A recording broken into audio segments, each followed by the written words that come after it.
the future assistant professors. Welcome back to English for English by Pooja Singh. Today I want to ask you one simple thing that क्या gender सिर्फ biology है या power structure है? क्या literature भी patriarchy को support करता है? So today we are going to talk about none other than Kate Millett, the feminist who exposed how power, patriarchy, and literature all are deeply connected. And in the UGC net, this topic is very, very, very important. So don't miss it. And without any further delay, let's get started. So we'll start with the biography. So Kate Millett was born in 1934 in USA and she died in 2017. If we'll talk about the full name, it is Catherine Murray Millett. She was feminist theorist, writer, and activist. If we talk about what she was associated with, she was associated with the second wave feminism. Okay, important identity. So one of the most radical feminist critics.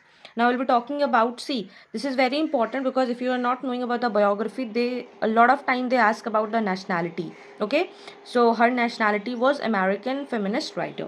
Now we'll be talking about the major works that the very first important work is the sexual politics, most important. Sexual discrimination is not the matter of sexual inequality, but it is now the of politics and power too. Then the second important work is the prostitution papers. Third is flying, and the most questions comes from the sexual politics. So you have to be very cautious of what you are studying in that. Now we'll be talking about the concept. What are the major concepts? So patriarchy is the most important concept. Millett defines patriarchy as a political system where men dominate women, right? How the society is forming, internalize an inferiority, and it is deeply rooted. It is deeply rooted in our society. Women have to compromise to run the family. You always think that gender is always related to power relation. Why is that? Because a female is represented a motherly figure and she will always be seen in kitchen, but you don't expect that to your father. Earlier it was there, but now a lot of changes, we can see that a lot of changes have been made, right? Now, the second point is that the personal is political. What does that mean? So, even personal relationship, marriage, sex, family are controlled by power structures. Like, we cannot challenge this idea because it is so deeply rooted. Even literature is working as a tool. They reinforce that society because private life is not neutral. It is political. It is the agenda, right? Sex is equals to power and not just biology. In this, Millett argues that sexual relationships are about control and domination. If you see men, a lot of men see themselves as the powerhouse.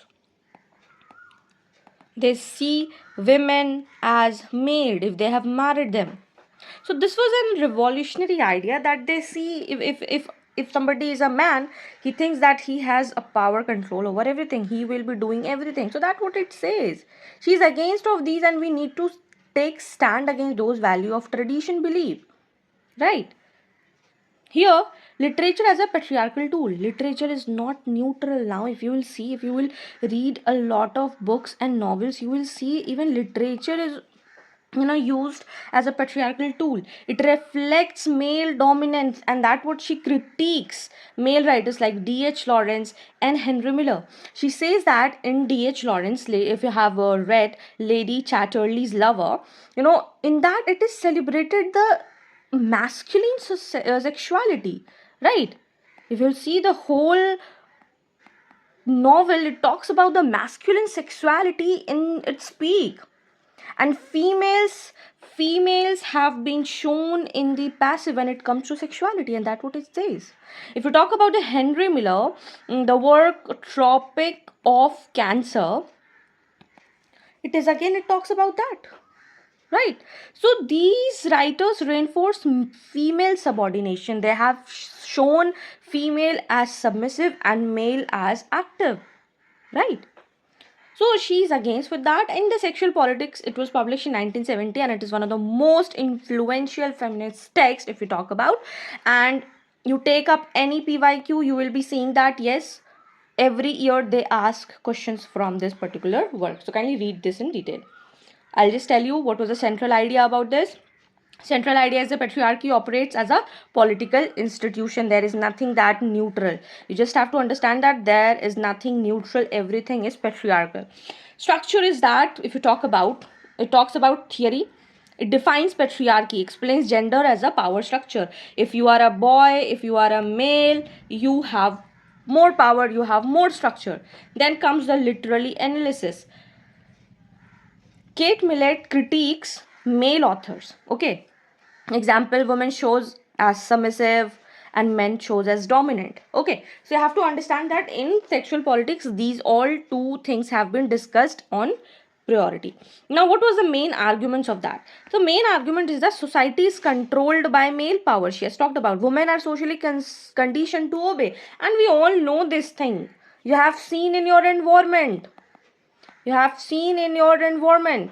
And literature too supports patriarchy. This is like so bad, because at that time only, a major and a male section, only the male dominant society used to write it, and that's why literature was supporting patriarchy, right?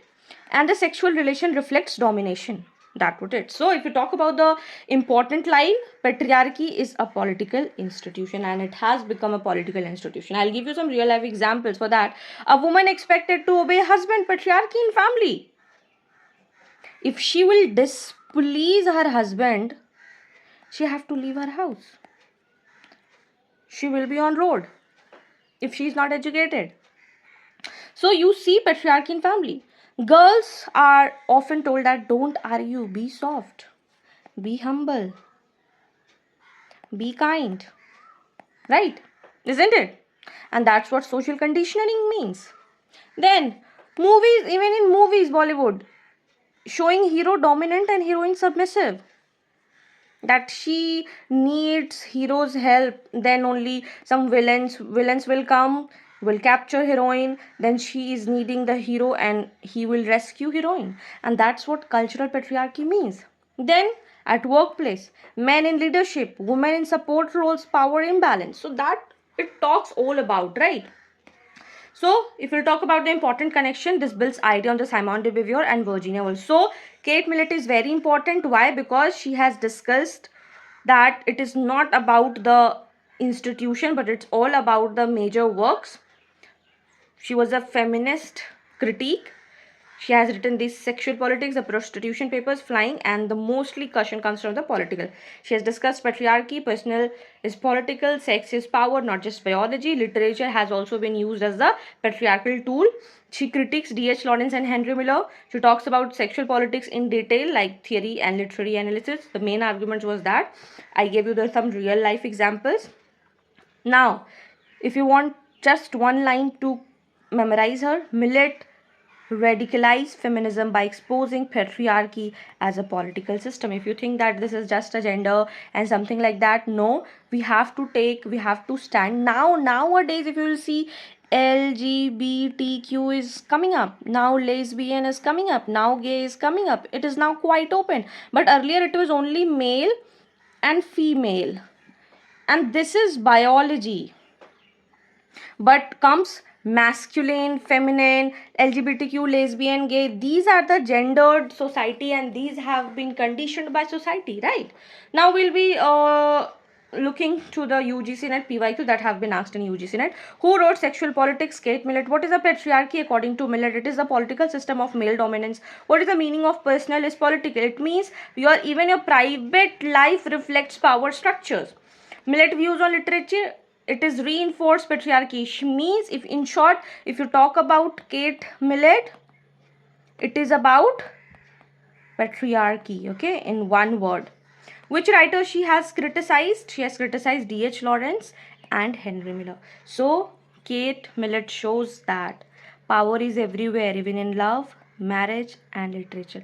And once you see it, you can never unsee it. At the end, you would understand that why power, structure, patriarchy, and feminism all are connected. Okay, so I hope this video is very helpful for you, and if you found this video helpful, do not forget to like, share with your friends those who are preparing for UGC net, and if you're new to this channel, do subscribe. Till then, keep learning, keep shining. Bye bye.